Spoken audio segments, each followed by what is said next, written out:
नमस्कार दोस्तों, एक बार फिर से आपका स्वागत है साइंटिफिक सनातन में।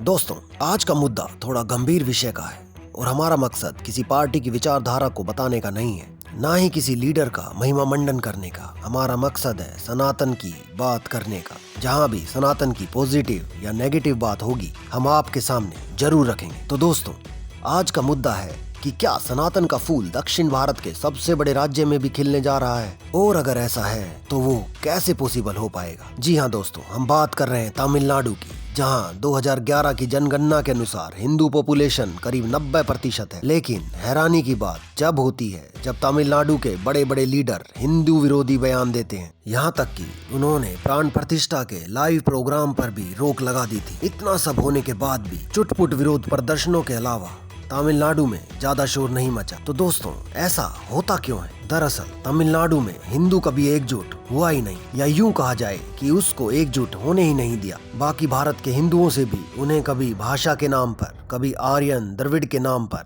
और तमिलनाडु के अंदर उन्हें जाति के नाम पर बांटे रखा। और जो हिंदू नहीं है वे अपनी राजनीति हिंदुओं के नाम पर चमकाते रहे। यह सिलसिला पिछले 75 सालों से चला आ रहा है, लेकिन अब लगता है कि इसका अंत आ रहा है।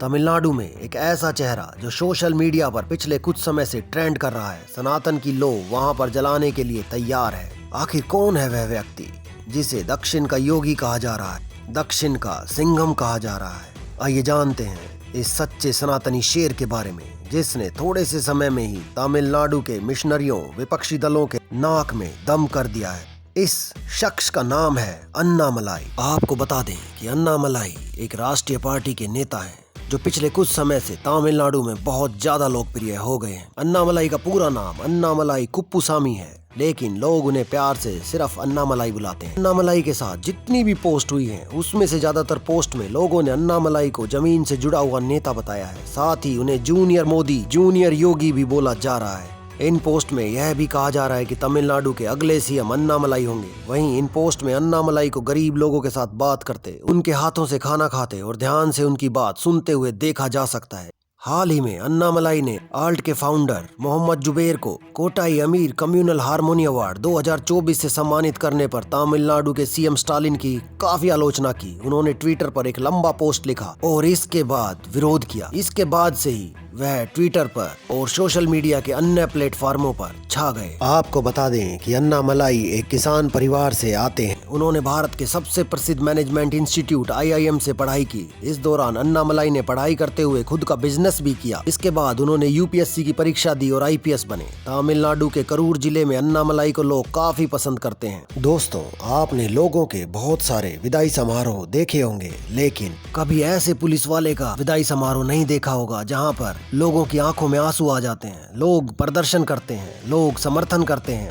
जी हाँ दोस्तों, 26 जुलाई 2016 कर्नाटका के उडुपी जिले के पुलिस मुख्यालय के बाहर प्रदर्शन हो रहा था, और यह प्रदर्शन पुलिस के विरोध में नहीं बल्कि अन्नामलाई के समर्थन और तबादले के विरुद्ध हो रहा था कि इनको तबादला ना दिया जाए। चलो, एक बार ऐसा प्रदर्शन होता है तो समझ में आता है, लेकिन 16 अक्टूबर 2018 ठीक 2 साल के बाद कर्नाटक के दूसरे जिले में से चिकमंगलुरु जिले के बाहर भी यही प्रदर्शन हो रहा था। ऐसा इसलिए हो रहा था क्योंकि एक ईमानदार अफसर का ट्रांसफर किया जा रहा था। अन्नामलाई के बारे में कहा जाता है कि जब उनको SP बने हुए सिर्फ 6 महीने हुए थे तो उनके इलाके में एक लड़की का रेप के बाद हत्या कर दी गई थी। तो लड़की की मां ने अन्नामलाई से पूछा था, क्या तुम मेरी बेटी को वापस ला पाओगे? इसका जवाब देते हुए अन्नामलाई ने कहा था कि इसका जवाब देना बहुत ही मुश्किल है।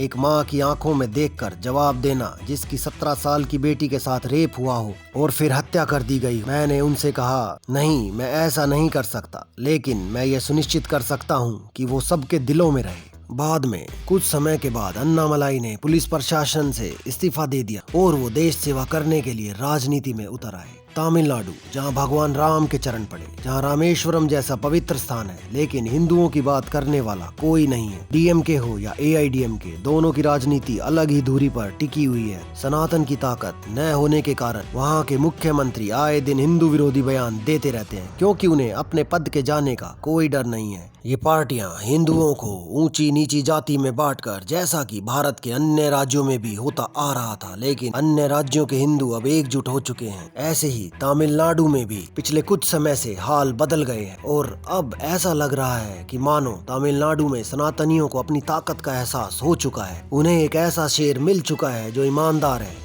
जो काम ऑफिस में बैठकर नहीं करता बल्कि रोड पे लोगों के साथ कंधे से कंधा मिलाकर करता है। यह और कोई नहीं बल्कि यह अन्नामलाई है। तो दोस्तों, भारत में बस कुछ ही जगह अब ऐसी बची हैं जहां पर सनातनियों का झंडा बुलंद नहीं हुआ है। हम उम्मीद करते हैं 2024 से ऐसे स्थानों पर भी सनातनियों का झंडा बुलंद होता जाएगा। तो दोस्तों, कैसी लगी आपको आज की ये वीडियो? कमेंट सेक्शन में अपने विचारों को शेयर जरूर करें और अगर वीडियो आपको अच्छी लगी हो तो अपने दोस्तों के साथ भी शेयर करें व चैनल को लाइक और सब्सक्राइब करें। धन्यवाद।